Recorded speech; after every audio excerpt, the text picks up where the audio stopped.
എന്ന മലയാള ഫിലിമിൽ ജയസൂര്യ ചെയ്ത മുരളി എന്ന കഥാപാത്രത്തിനോട് സിദ്ദിഖ് പറയുന്ന ഒരു ഡയലോഗ് ഉണ്ട്. ഇൻസൾട്ട് ആണ് മോനെ ഏറ്റവും വലിയ ഇൻവെസ്റ്റ്മെന്റ്. അപ്പം ഞാൻ എന്തിനാ ഇത് പറയുന്നത് നിങ്ങൾ ചിന്തിക്കുന്നുണ്ടാവും. കഴിഞ്ഞ ദിവസങ്ങളിലായിട്ട് എനിക്ക് ഒരുപാട് മക്കൾ മെസ്സേജ് അയക്കുന്നുണ്ടായിരുന്നു, മിസ്സേ മോട്ടിവേഷൻ തരുമോ ചോദിച്ചിട്ട്. ഓക്കെ, ഞാൻ പറയുന്ന കാര്യങ്ങളിൽ നിങ്ങളിൽ ചിലരെങ്കിലും മോട്ടിവേറ്റഡ് ആയിട്ട് ഇരിക്കുന്നുണ്ടെങ്കിൽ സന്തോഷം. പക്ഷെ മക്കളെ, നമ്മൾ മോട്ടിവേഷന് വേണ്ടിയിട്ട് ഇങ്ങനെ ചുറ്റും പരതി നടക്കേണ്ട ആവശ്യമുണ്ടോ? നമുക്ക് നമ്മളിലേക്ക് തന്നെ ഒന്ന് നോക്കിയാൽ പോരെ. നിങ്ങൾ എപ്പോഴെങ്കിലും കഷ്ടപ്പാടുകൾ നേരിട്ടിട്ടുണ്ടോ?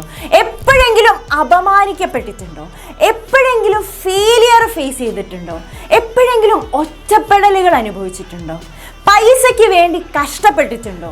ഇതൊക്കെ പോരെ മക്കളെ നമ്മൾ മോട്ടിവേറ്റഡ് ആയിട്ടിരിക്കാൻ. നമ്മളെ തളർത്തിയവർക്ക് മുന്നിലും നമ്മൾ ഒന്നിനും കൊള്ളില്ല എന്ന് പറഞ്ഞവർക്ക് മുന്നിൽ നമ്മളുടെ വിജയത്തിലൂടെ നമ്മൾ എന്താണെന്നുള്ളത് അവരെ കാണിച്ചു കൊടുക്കുക, നമ്മളുടെ സ്ട്രെങ്ത് എന്താണെന്നുള്ളത് അവരെ കാണിച്ചു കൊടുക്കുക. ഓക്കെ.